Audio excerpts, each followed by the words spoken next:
Standard 10 Science and Technology Part First Bridge Course कृति पत्रिका number 6. Last lecture, last video shows कृति पत्रिका number 5. Today's we have to start कृति पत्रिका number 6. In this bridge course you have seen the study of work and energy. Standard 9th, chapter number 2nd. You have to study the lesson 2nd, standard 9. The name of lesson work and energy. कार्य आणि ऊर्जा. आपण हे 9वीचं दुसरं प्रकरण याच्यामधले काही महत्त्वाचे मुद्दे आपण या ठिकाणी स्पष्ट करणार आहोत. There are several points. First point, work. What is mean by work? What is the formula for work? And what is the unit? That is SI and CGS unit of work. Then relation between joule and erg. Positive, negative, zero work done. Then energy. Types of energy. There are several types. First, you see in this chapter kinetic energy and potential energy. What is mean by kinetic energy? What is mean by potential energy and their examples in daily life. Then transformation of energy. Transformation of energy. ऊर्जेचे रूपांतर. Law of conservation of energy. Conservation Akshay. Law नियम. ऊर्जा अक्षयतेचा नियम. Free fall, मुक्त पतन. And last point, power, shakti. These are the several points we have to see in this chapter number 2nd, standard 9. First of all, see what is mean by work.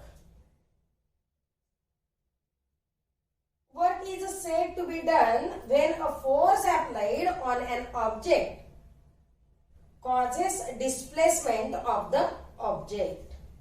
एखाद्या वस्तूवरती बल प्रयुक्त केले की त्या वस्तूचे विस्थापन होते. त्याला आपण काय म्हणतो? वर्क म्हणजे कार्य झाले. Work done. When force is applied on an object causes displacement of the object. It is known as work done or work. And what is the formula for work? The formula for work is force into displacement. Work is equal to force into displacement.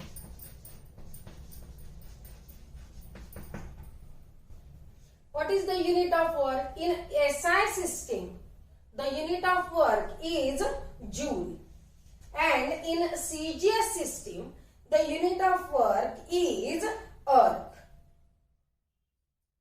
What is mean by joule and what is mean by erg? If a force of 1 Newton displaces an object through 1 meter in the direction of force, the amount of work done on the one object is 1 joule. That is, in SI system, the unit is 1 joule is equal to 1 Newton into 1 meter. And the CGS system, the unit is 1 erg is equal to 1 dyne into 1 centimeter. The relationship between joule and erg. What is the relationship between joule and erg? Here we know that 1 Newton is equal to 10 raised to 5 dyne. And 1 meter is equal to 10 raised to 2 centimeter. Therefore, 1 joule is equal to 10 raised to 1 joule is equal to 10 raised to 5 into 10 raised to 2. That is dyne into centimeter. Therefore, 10 raised to 7 1 joule is equal to 10 raised to 7 dyne centimeter.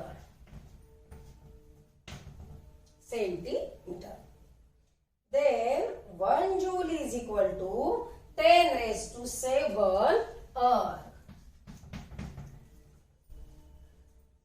10 raised to 7 erg. Dyne into centimeter, that is erg. मग आता joule आणि अर्ग याच्यामधला संबंध आपण कसा सांगितला, तर 1 joule म्हणजे काय, तर न्यूटन गुणिले metre.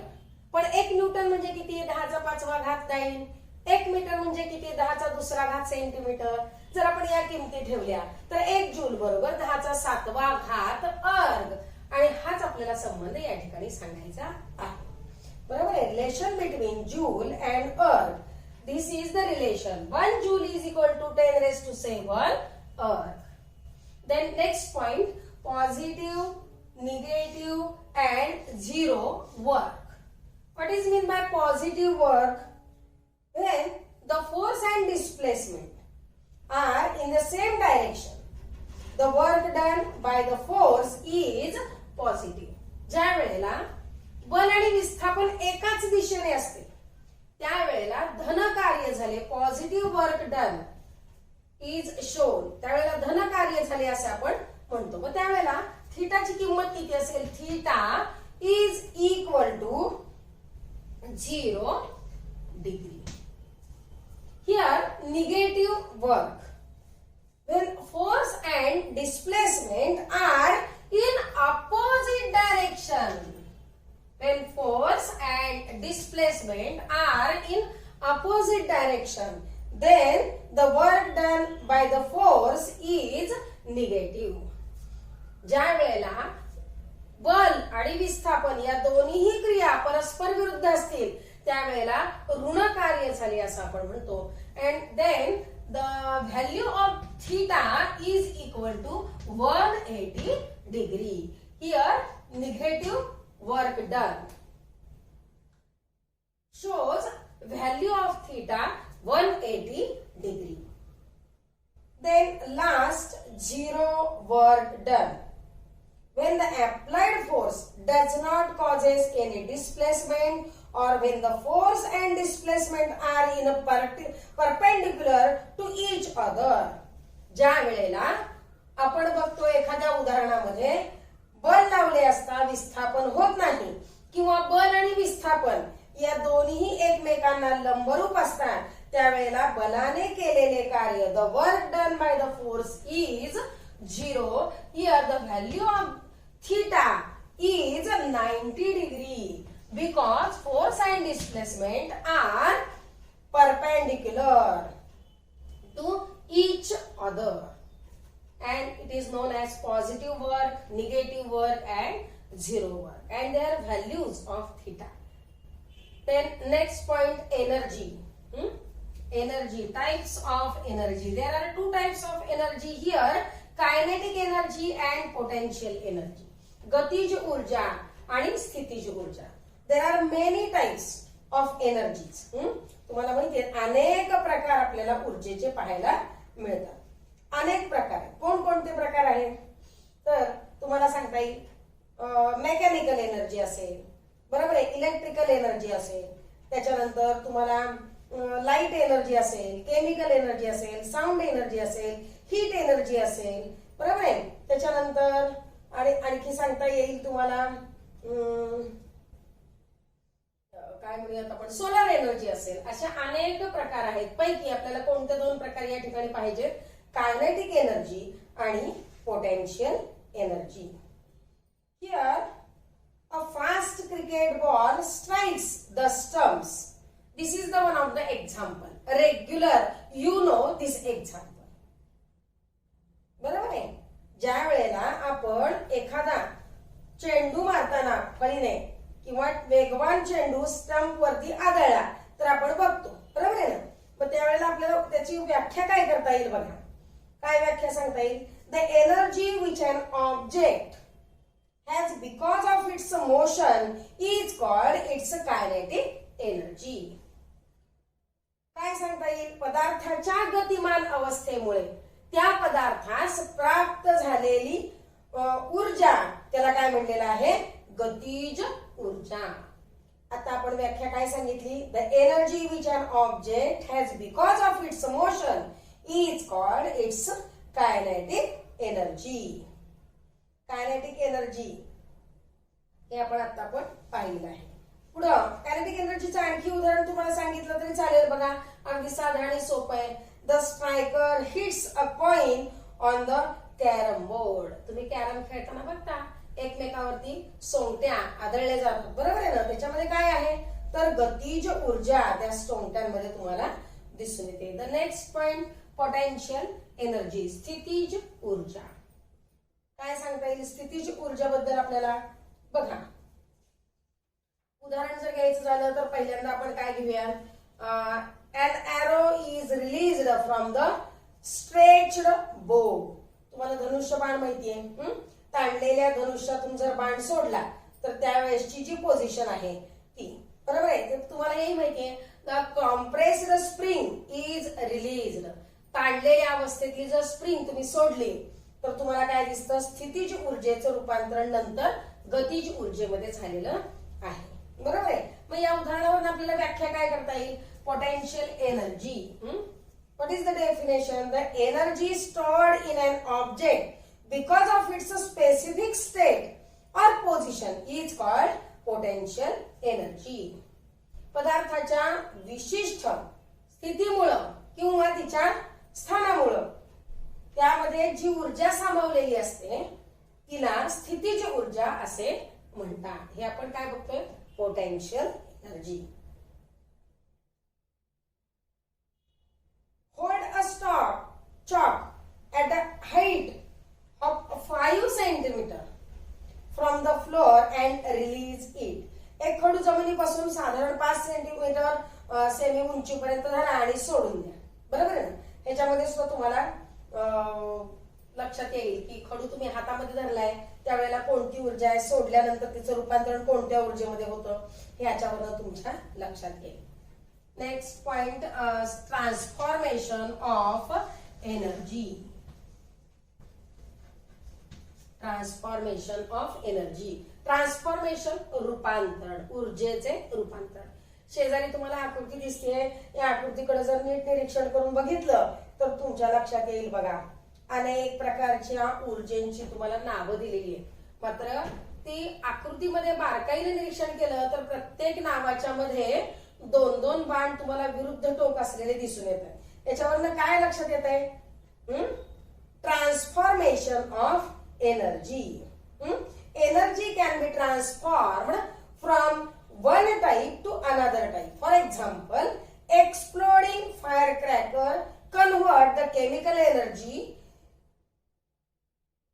into light energy, sound energy and heat energy. दिवाळीमध्ये फटाके तुम्ही फोडता, रासायनिक ऊर्जेचं कशामध्ये रूपांतरण होतं, प्रकाश ऊर्जा, ध्वनी ऊर्जा आणि त्याचबरोबर उष्णता ऊर्जेमध्ये. आणि हेच तुम्हाला शेजारी आकृतीमध्ये दिसते. Electrical energy is converted into mechanical energy, mechanical energy again converted into electrical energy, light energy converted into electrical energy, electrical energy converted into light energy. त्याच्यामध्ये तुम्हाला 2 विरुद्ध बाण दिसत आहेत. याच्यावरून लक्षात येते की there is a transformation of energy. One form of energy transform into another form and this is known as transformation of energy. Then next point, law of conservation of energy. Conservation, Akshay. Law, नियम. ऊर्जा अक्षय्यतेचा नियम.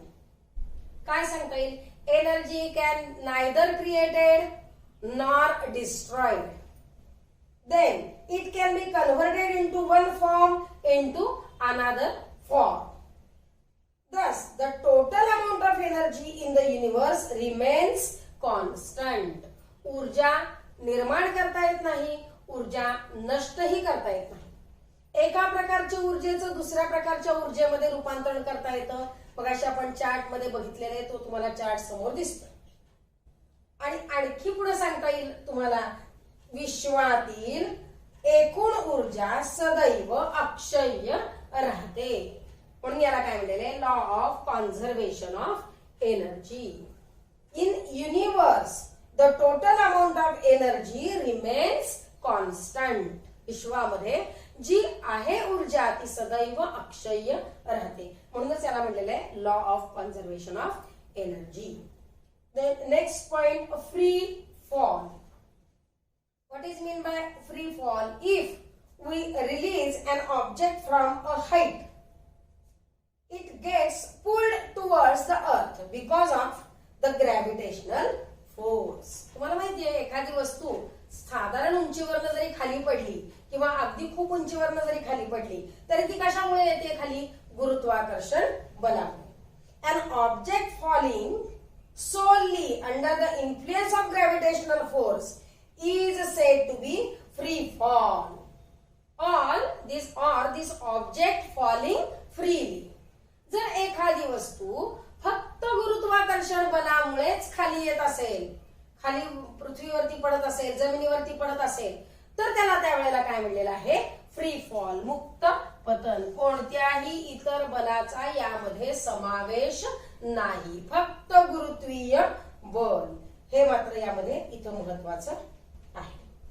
The next and last point is a power. काय? शक्ती. तुम्हाला माहिती आहे काय? Power. What is the definition of power? The symbol of power is P. Definition of power: amount of work is done in time t. म्हणजे काय? Power is the rate at which work is done. Power is a rate at which work is done. कार्य करण्याच्या दरास शक्ती असे म्हणतात. आता याला काय म्हणले? W हे काय आहे? वर्क, बरोबर आहे ना. आणि टी काय आहे? तर कालावधी, बरोबर आहे. If W amount of work is done in time t, therefore power is equal to W divided by T. Therefore the system of unit of work is joule. So the unit of power is SI system, joule per second, and this is called as watt. Joule per second is called as watt. आता शक्तीचे एकक काय आहे? तर watt. मग कसं सांगता येईल आपल्याला? 1 जूल प्रति 1 सेकंद. आता वर्क डन हे किती झालं? वर्क डन W जूल, बरोबर आहे. आणि टाइम इन सेकंद, त्यामुळे काय म्हणले? जूल पर सेकंद, म्हणजेच काय झालं? वॅट. मग शक्तीचे एकक काय आहे? तर watt. Here 1 horsepower is equal to 1 horsepower is equal to 746 watt. या ठिकाणी आपल्याला सांगता येईल एक अश्वशक्ती म्हणजे 746 वॅट एवढी आपल्याला या ठिकाणी पॉवर सांगता येईल, शक्ती सांगता येईल, बरोबर आहे. आता घरगुती वापरासाठी आपण काय म्हणतो? 1 युनिट. 1 युनिट म्हणजे काय? 1 किलो वॅट हवर, बरोबर आहे ना. 1 किलो वॅट हवर म्हणजे काय? 1 युनिट म्हणजे काय? 1 युनिट. आपण म्हणतो 100 युनिट या वेळेला आपण वीज वापरली म्हणजे काय? तर युनिट मध्ये आपण व्यक्त करतो. घरगुती वापरासाठी जेव्हा आपण वापरतो ही वीज, त्यावेळेला ही वापरली जाणारी वीज ही किलोवॅट पर हवर या एककामध्ये मोजली जाते. आणि अशा पद्धतीने आपण काही मुद्दे या ठिकाणी क्लिअर केलेले आहेत. हे प्रकरण दुसऱ्यावरती आहे, बरोबर आहे. दुसऱ्या प्रकरणाचं नाव तुम्हाला दिलंय वर्क अँड एनर्जी. आता कार्य म्हणजे काय? त्याचं आपण सूत्र बघितलं, त्याची एकक बघितली, रिलेशन बघितलं जूल आणि अर्ग मधलं. त्याच्यानंतर positive, negative, zero, work done, बरोबर आहे. त्याची व्याख्या बघितली आणि त्याची किमती पण बघितल्या, बरोबर आहे. त्याच्यानंतर एनर्जी, त्याचे 2 प्रकार आणि ऊर्जेचे रूपांतरण, transformation of energy. Then next law of conservation of energy. Then free fall and last point power. These are some points we complete this chapter second, and you study this chapter number second. Use your books in same English. write down the question and answer in your notebook regularly. Thank you.